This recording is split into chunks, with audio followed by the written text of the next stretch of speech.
આજરોજ સાંજે 5:30 વાગ્યે ધી મહેસાણા નાગરિક સહકારી બેંકના ચૂંટણી મામલે વિશ્વાસ પેનલ દ્વારા માલ ગોડાઉનના એસોસિએશનના વેપારીઓ સાથે બેઠક યોજી હતી. મહેસાણા માલ ગોડાઉન વેપારી તથા લોખંડ વેપારી એસોસિએશનના તમામ વેપારીઓ સાથે બેઠક યોજાઈ હતી. આગામી 14/12/2025ના રોજ યોજાનાર જઈ રહી છે ધી મહેસાણા નાગરિક સહકારી બેંકના ચૂંટણી મામલે વિશ્વાસ પેનલ દ્વારા માલ ગોડાઉન એસોસિએશનના વેપારીઓ સાથે બેઠક યોજી. આ બેઠકમાં મોટી સંખ્યામાં માલ ગોડાઉનના લોખંડના વેપારી તથા કરિયાણા તથા આસપાસના તમામ નાના મોટા વેપારીઓ ઉપસ્થિત રહ્યા હતા. મોટાભાગના વેપારીઓએ વિશ્વાસ પેનલને સમર્થન આપ્યું હોય તેવા દ્રશ્યો જોવા મળ્યા હતા. અહીં આજે આપણે જે મિટિંગનો એજન્ડા છે એ મહેસાણા નાગરિક સહકારી બેંકની ઇલેક્શન જાહેર થયું છે 2025 થી 2030ના બોર્ડ ઓફ ડાયરેક્ટર્સ. હવે એમાં અમારી પેનલ વિશ્વાસ પેનલ કોમ્બિનેશન તરીકે અમે બધા અમારા 12 ઉમેદવારો અહીંયા બધાએ પરિચિત કરાવ્યો હતો. એ ઉમેદવારોની જે ઓળખાણ છે ને એકબીજાથી ચડિયા છે. તમે બધું જોયું છે બધા. કોઈ ઇન્ડસ્ટ્રીયલ એસોસિએશનના જીઆઈડીસીના પ્રમુખ છે, કોઈ ગામના સરપંચ છે, કોઈ સમાજના આગેવાન છે. એ બધાની પોતાની પર્સનલી કોઈ ઇમેજ છે. તો એ તમે બધા અમે બધા સંકળાયેલા છે, બધા સાથે બજાર સાથે કે વેપારી મિત્રો સાથે કે બેન્કિંગ સેક્ટર સાથે બધા સંકળાયેલા છે વર્ષોથી. એમાં લગભગ હું માનું છું કે 12માંથી 8 તો અમે ચાલુ ડિરેક્ટરમાં રહી ચૂકેલા છીએ. હું ને ચંદ્રકાંતભાઈ ગઈ સાલ બી અમે હતા.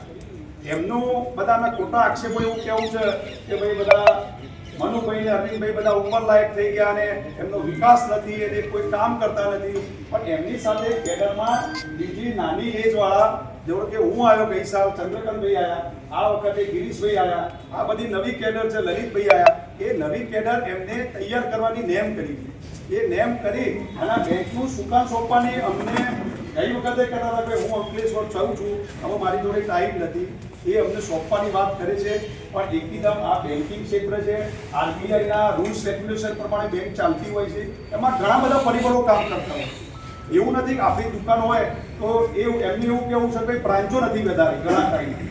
તો બ્રાન્ચોની વ્યવસ્થા, આરબીઆઈની મંજૂરી, તમારી ડિપોઝિટ, તમારું ધિરાણ, તમારું આર્થિક પરિબળ, આ બધા જોઈન્ટ કામ કરતું હોય. એટલે એકદમ આનો જે વિકાસ કરવાની વાત છે તો મનુભાઈએ કીધું કે 11 કરોડમાંથી 500 કરોડ લઈ ગયા તો એને વિકાસ ના કહેવાય. હવે એ અર્બન બેંક અને બીજી ઉચ્ચ જે મલ્ટી શેડ્યુલ બેંકની વાતો કરે. હવે એ બધી 1500 કરોડ રૂપિયા ડિપોઝિટ સળંગ 5 વર્ષ તમે રાખો તમને મલ્ટી શેડ્યુલ બને. આવા બધા નીતિ નિયમો છે આરબીઆઈના, એની ગાઈડલાઇન છે, એને ફોલો કરવી પડશે. તમે પેપરમાં અવારનવાર આપણે બધા જોતા હોય છે, પેનલ્ટીઓના પ્રશ્નો આવતા હોય છે. આપણી બેંકને કદી પેનલ્ટી લાગી નથી. સામાન્ય કે 50,000 લાખ રૂપિયા કદાચ આવ્યું હોય એમાં કોઈને સેવિંગમાં વ્યાજ ના આપીએ એવી પેનલ્ટી સામાન્ય હજી સુધી એક પણ નથી લાગી. તો આપણા માટે ગૌરવ તાલીઓથી વધાવો, એક પણ પેનલ્ટી આપી લાગી. તમે બીજી બેંકમાં તો 25 લાખ ને 50 લાખ એવી પેનલ્ટીઓ આવી છે. એનપીએ દબાઈ રાખ્યા છે. આપણું 0 એનપીએ છે. અત્યાર સુધી કોઈ સેટલમેન્ટમાં કોઈ પૈસાનો આપણું જે ફાજર પૈસાની જે ભંડોળ ભેગું કર્યું હોય એમાં રિઝર્વ ફંડ હોય આપણું બેંકનું, એમાં કોઈ પણ જાતનું હજી કોઈને આપણે કોઈ ગાલખાતવાળી આવી હોય કોઈ પાર્ટી અને મોડવાડ કર્યું હોય એનું પણ સેટલમેન્ટ બેંકમાંથી થયું નથી. એનું સાદું વ્યાજ ગણી અને એનું સંપૂર્ણ એ રીતે વહીવટ કરેલું છે. એટલે આમાં કોઈ ગભરાવાની વાત નથી. અત્યારે બજારમાં જુઠ્ઠાણા ચાલુ થઈ ગયા. સામેની પેનલવાળા કે અમે આમ કરી દઈશું, મલ્ટી શેડ્યુલ બનાવી દઈશું અને અમે આટલો વિકાસ કરી દઈશું, બેંકના કર્મચારીઓને આમ કરી દઈશું. શું આ બધું ખાવાના ખેલ છે? આ બધું ખાવાના ખેલ છે. કાલ હવે 5 વર્ષમાં થઈ ગયું. કોઈ પણ બેંક જુઓ, અર્બન બેંક હોય આપણી, એનો બી ધીરે ધીરે વિકાસ થાય. અને આપણી બેંક નાની છે તો એનો ધીરે ધીરે વિકાસ થાય. એમાં એ પ્રમાણે વેપારીની ડિપોઝિટો જોઈએ, સેવિંગ એકાઉન્ટમાં બધા ખાતા એ પ્રમાણે જોઈએ. આ બધું એનું સિક્યુરિટી ચાલતું. તમે કોઈ બેંકના આપણે આપણી બેંક જોડે એના વખાણ કરી વધાર કરીએ એ આપણને શોભતું નથી. અને ખોટા આક્ષેપો કરી વાત કરીએ કે ઉગતો સૂરજ, આજે મેં જોયું સોશિયલ મીડિયામાં કે તો ઉગતો સૂરજ છે જે આધુનિક જશે. પણ તમે સાયકલ લઈને નીકળ્યા છો, પંચર પડી જશે, કંઈક રહી જશે, કોઈ પંચર કરવાનું નહીં. એટલે બધી ખોટી વાતો બંધ કરો. આપણે આપણી બેંકનો પ્રગતિ કેવી રીતે કરવી, આગળ કેવી રીતે લઈ જવી અને એનો વિકાસ કેવી રીતે કરવો એની મુદ્દા શરૂઆત કરો. આમાંથી તમે પરિચિત ચહેરા જુઓ છો, બધા ધંધામાં સારી પ્રગતિ કરે છે. એમનામાં એક પણ ચહેરો તમે જોઈ લેજો કે જે આ બેંક ચલાવવાનો વહીવટ કુશળ હોય એ જોવાનું તમારા હાથમાં. તમારે વિચારવાનું છે મિત્રો. તમે બધા હોશિયાર છો, એમાં અમારું કંઈ કહેવાનું નથી. અમારા કરતાં કોઈ મોટો વેપાર કરતા હશો, માંગુડાઓ લોખંડ બજારમાં હોય કે કરિયાણા બજારમાં. તો એ વિચારવાનું તમારે છે કે ગમે તેવી લોભામણી વાતો કરે, આપણને જાહેરાતો કરે, કામ કરી દઈશું, બજારમાં જાહેરાતો પુષ્કળ કરી, સોશિયલ મીડિયાનો ઉપયોગ કરીએ, એટલે એનાથી લગાડી ગભરાવાનું નથી. આપણે આપણી બેંકનું સુરક્ષા સાચવવાની છે. એમાં ડિપોઝિટ છે, એ લોકોની ડિપોઝિટ જે દિવસે ફોર્મ ભરવા આવ્યા હતા 20,000 રૂપિયાની ડિપોઝિટ એ દિવસે કરાઈ છે. એ દિવસે 20,000ની ડિપોઝિટ કરાવી છે. અહીંયાની હું વાત કરું તો અમારા ચંદુ કાકાની એકલાની ડિપોઝિટ 5 કરોડ રૂપિયા છે. બીજા અમિતભાઈ સાહેબ છે, અમારા અરવિંદભાઈ સાહેબની 3 કરોડ છે. આ બધાની ખાલી તમે ડિપોઝિટ જુઓ તો 10 થી 12 કરોડ રૂપિયા તો આ લોકોની ડિપોઝિટ પડી છે. અમારા ઉમેદવારોની બધાની થઈ 10 થી 12 કરોડ રૂપિયાની એફડી પડી છે. એનો વહીવટ આ લોકો સારો કરે છે અને બધાના સુરક્ષા છે. તમે જો તમારા ફળાની આપણી હાઈસ્કૂલ હોય કે ફળાની કોઈ મંડળી હોય કે તમે જે કોઈ સંસ્થા હોય સમાજની, કોઈ પણ આપણા સાત સમાજની બરોળની હોય, અમારી તંત્રની હોય કે આપણે કોઈ પણ નાના ગામની સંસ્થાના ડિપોઝિટો આપણી બેંકમાં સુરક્ષામાં મૂકી અને આપણા પર વિશ્વાસ મૂકેલો બધાએ અને સરસ રીતે બેંક ચાલે છે. ખોટા આક્ષેપો કરી ચૂંટણી આજે આવી છે, કાલે પતી જશે. સોમવારે પાછા આપણે સામે ચા પીવા બેસીશું. પરિચય આપજો અને આજે જે કાર્યક્રમ યોજાયો એ બારામાં આપનો શું મંતવ્ય છે? માય સેલ્ફ ચેતન પટેલ. હું મમતા સ્ટીલનું ઓનર છું અને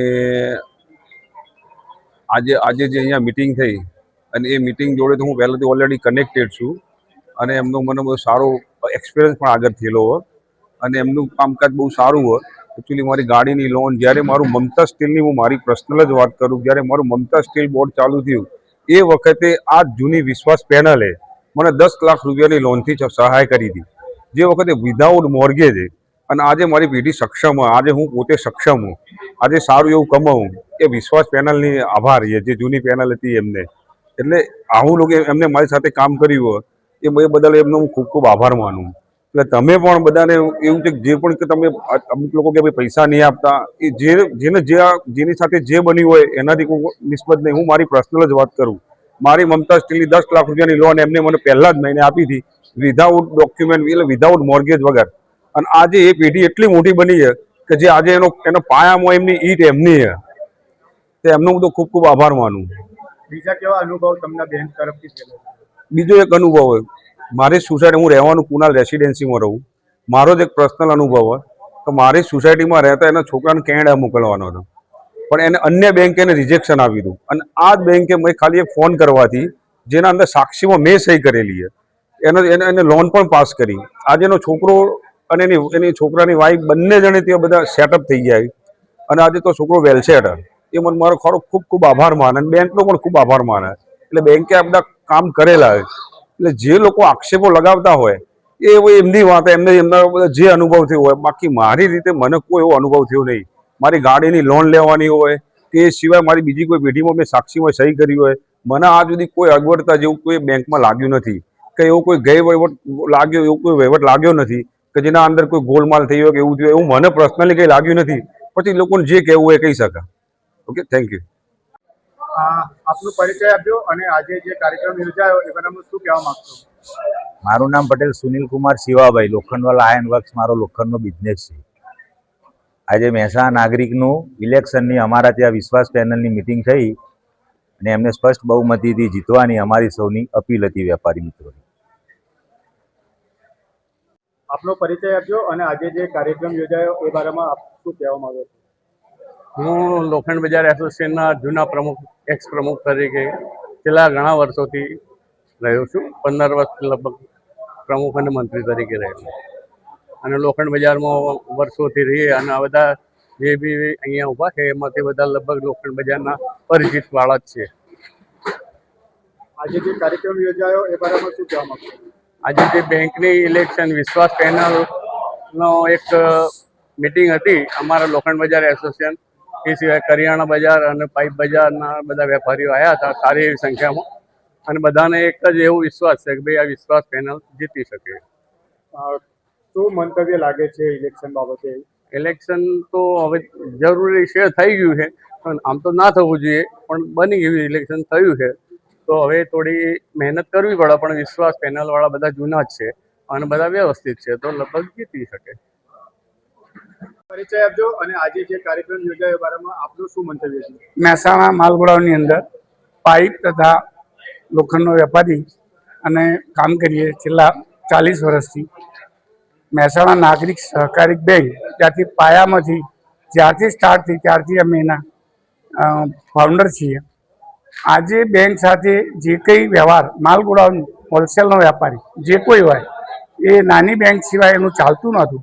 અત્યારે ઘણી બેંકો આવી, બેંકોના જે પ્રતિસ્પર્ધીના સાથે નાગરિક બેંકની અંદર જે શાખાકીય અને સામાજિક કાર્યકર તરીકે જે લોકો કામ કરે, લોખંડ બજાર, કરિયાણા બજાર, નાનામાં નાનો ધંધો કરવાવાળા, એ નાગરિક સહકારી બેંક એને પૂરા ધ્યાનથી અને પૂરા વહીવટથી એ લોકોને લોન આપી અને એમની સદ્ધરતામાં જે ઉપયોગ કર્યો, એ સદ્ધરતા એક ફાઇનાન્શિયલ વસ્તુ છે.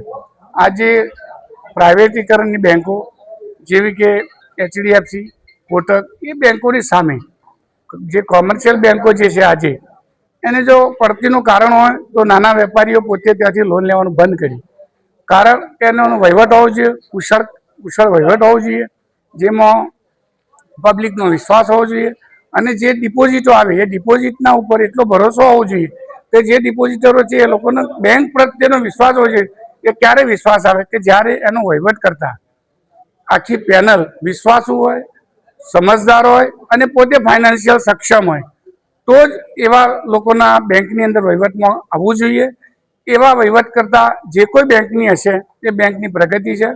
અમે આશા રાખીએ કે આ મહેસાણા નાગરિક સહકારી બેંકનો જે અત્યાર સુધી જે વહીવટ કરે છે, પારદર્શક વહીવટ કરવાથી આજે પણ એ લોકો જોડે જે કંઈ નવી પેનલ ઊભી છે એ પેનલ સર્વત્રપણે સારા મતથી જીતાડીશું. અને અમારો વિશ્વાસ છે કે બેંકને પૂરેપૂરી સદ્ધરતા અને જે નફામાં વૃદ્ધિ કરી અને આગળ વધે એવી અમારી કે સૌને અપેક્ષા છે.